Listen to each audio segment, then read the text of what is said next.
Antony Loewenstein is an Australian investigative journalist, best-selling author. He's written for the New York Times, the Washington Post, the Guardian, a whole bunch of other newspapers, media organisations over a long and distinguished career.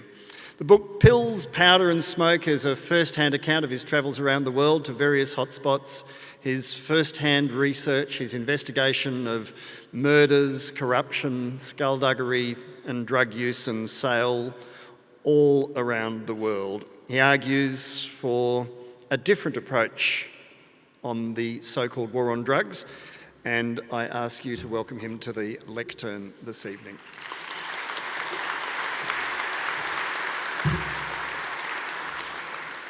Ladies and gentlemen, let me first start off before I say a few things about the book to thank Greg Chipp and the organisers, everybody who's here tonight for coming. This is an issue which is too important for small groups to discuss. It affects everybody in a range of ways, as both John and Greg have said, and one of the important things about this book is, apart from discussing what's in it, is to discuss the issues that I think need to be raised. I'm far from the first person to talk about it, and I won't be the last. I'm standing on the shoulders of many other people who have spoken about this issue for a long time, and I'm honoured to be in some of their presence tonight. Let me speak to you a little bit about what the book's about and a bit of context and how it fits into Australia. So, I've been a journalist since just after 9/11. And I see myself in many ways as a post-9/11 journalist, someone who has often investigated the war on terror, people who have been affected by that, the civilians often caught in the crossfire. I spent time in Afghanistan a number of times looking at the occupation of that country.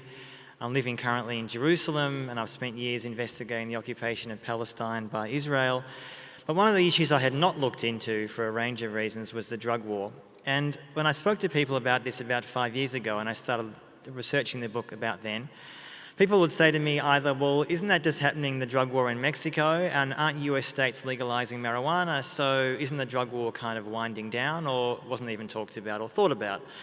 The truth is, in fact, the opposite. The drug war's never been more ferocious or ugly or violent. So in the last 5 years, I visited Honduras, Guinea-Bissau and West Africa and the Philippines. Let me talk about those three briefly first.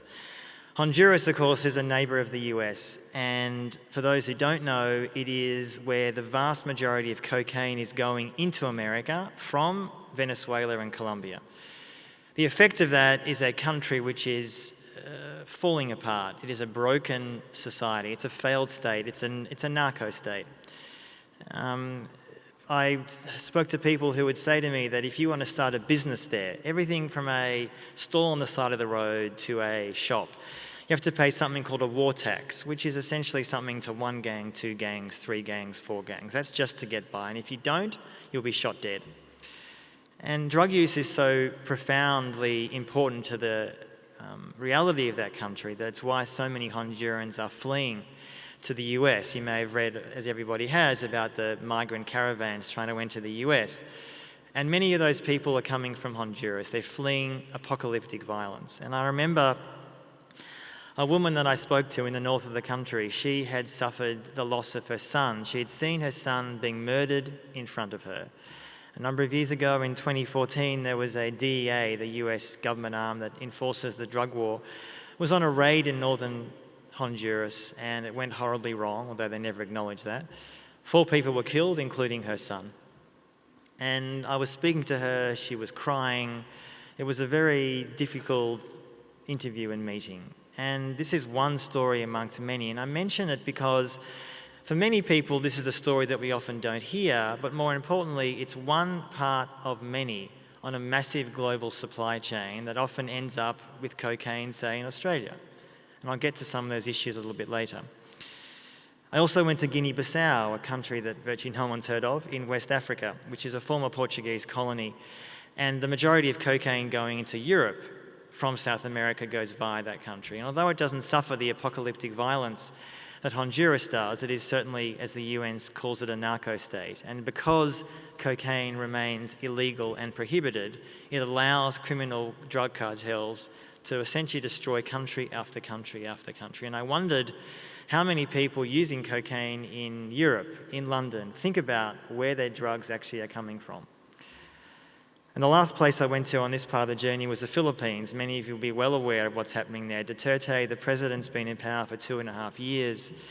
He has killed his police force, his vigilante groups, at least 30,000 people.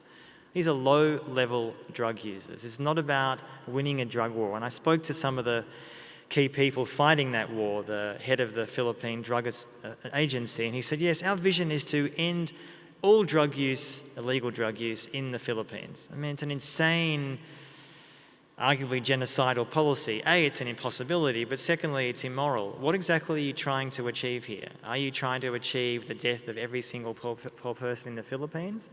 What are you actually trying to achieve? The second part of the book was the US, UK and Australia.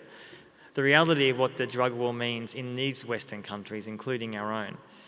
And the Australian realities, it's been touched on by Greg, but a few more important facts that should be put on the table. In the last years, Australians spend roughly $10 billion on illicit substances. Cannabis, ice, cocaine, heroin, a range of drugs. And those numbers are soaring, not going down. And one of the things I do in the book is I spend time at the safe injecting facility in Sydney, which has been around for about 20 years. Of course, the one here in Victoria I know opened last year after much opposition by the Premier and others. And I was the first journalist to speak to a lot of they call them clients, who use this facility. And what came across very clearly, and maybe here I'm preaching to the converted, so forgive me, is these centres work. They work that not one single human being has ever died in a safe injecting facility anywhere in the world, in Australia or anywhere else, nowhere. And in the area around King's Cross, which is where it's based in central Sydney, drug use and abuse has gone down. People will still abuse drugs. There's no question about that. But these facilities save lives, and it's why, and I'm far from the first person calling for it, there needs to be an extension of that. There needs to be ice consumption rooms in Sydney and Melbourne. It should be government mandated. It should be illegal for a state not to have it. And as a few speakers have already mentioned, this year has seen unbelievable numbers of young people dying from bad ecstasy pills. And one of the tragedies of that, apart from, of course, the fact that these people are dying, and not, again, people will know in this room, they're not dying from the ecstasy, they're dying because no one knows what's in these pills. Pill testing, again, is a no-brainer. Everywhere it's been tried, including in Canberra and across the world, it has saved lives. And it is outrageous that your Premier in this state and most other premiers in the country refuse to introduce a policy which is A, relatively cheap to enforce, and more importantly, saves lives. Cannabis legalisation will likely come first. It might now actually seem quite far away, but it's inevitable. Canada was the first Western country to do so last year. Uruguay was the first country in the world to do so in 2014, and the sky has not fallen in. Surprise, surprise. In the US, a lot of states have legalised cannabis, and it's not a utopian vision. There are some problems in some states where this has happened. As someone who advocates the legalisation and regulation of all drugs, I don't think that by doing so suddenly you remove all the problems with drugs in society. People take drugs for a range of reasons. Family breakups, choice, whatever it may be. Drugs don't solve that problem, but in many ways legalising and regulating all drugs takes away so much of the incentive for criminal networks to exist. So if you're uncertain about the idea of legalising, say, heroin or ice or other drugs, I'd say read my book, I explain why. We should do it. And issues that don't often get talked about, and I want to just throw some ideas out there that I'm not the first person to mention them, but hopefully I'm far from the last. Increasingly, there's a talk about the idea of ethically sourced cocaine. We kind of laugh about that maybe, but it is an idea that in the recent global drug survey, many of you will be aware of what this is, it's the biggest drug survey in the world. It interviews about 130,000 people every year from across the globe. And this year, for the first time, they introduced a question saying, who takes cocaine? A lot of people.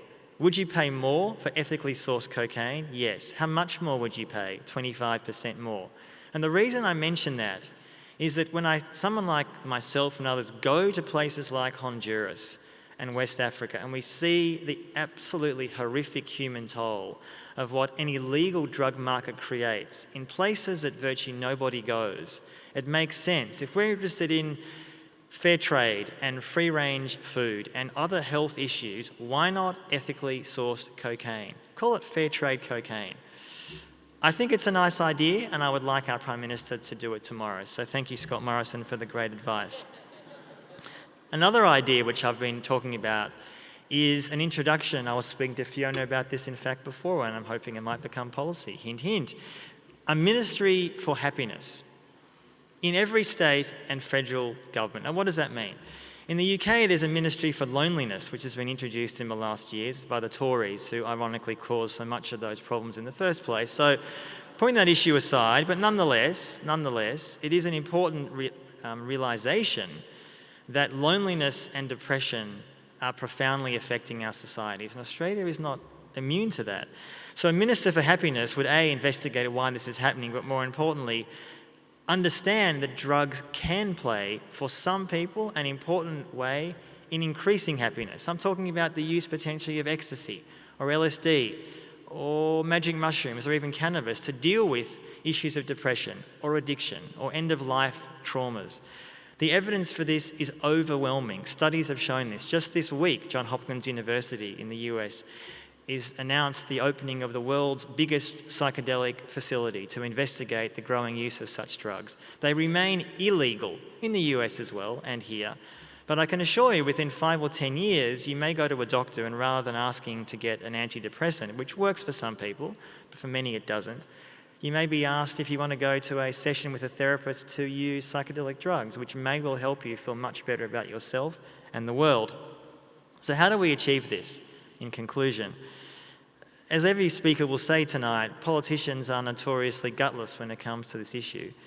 What I would love to see is a public campaign that involves high-profile politicians who do support it, judges who support it, others who support it, writing letters and public campaigns saying, we know what the drug war is doing. It is not working. We are incarcerating people at high rates, especially people of colour. And I think with some kind of public pressure, think of it akin to the same-sex marriage issue. People have been campaigning for that for decades, and I admire them greatly. It was only in the last few years, and we can argue about whether the plebiscite was the right way to do it, but putting that issue aside, there was a massive public campaign. A majority of Australians overwhelmingly said we support same-sex marriage. It's now the law. And what should happen and could happen is an equally powerful campaign, initially possibly to legalise cannabis, B, to imagine what pill testing should happen, major pressure on our politicians who have blood on their hands. These policies are no-brainers. And I would love to see that kind of campaign in Australia. And again, I'm far from the only one saying this. Many groups in this room are arguing for similar things. So I just wanted to conclude by saying that the issue of why I wrote this book in some ways was to continue, I guess, a work I've been doing for 15 years about trying to give voice to and understand people both here and around the world who often have no voice.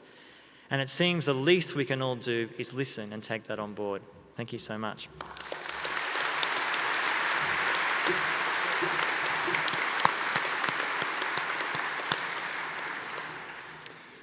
Thank you, Antony, and I can recommend the book as a gripping read apart from anything else. Some of the adventures that you're taken on are literally unique. And Antony, as part of the research for the book, has gone to places where most journalists would never go and seen for himself and recounts to you what he's seen, what he's learned, what he's done. And it's a gripping yarn. And I'm sure Scott Morrison is very grateful for the advice too.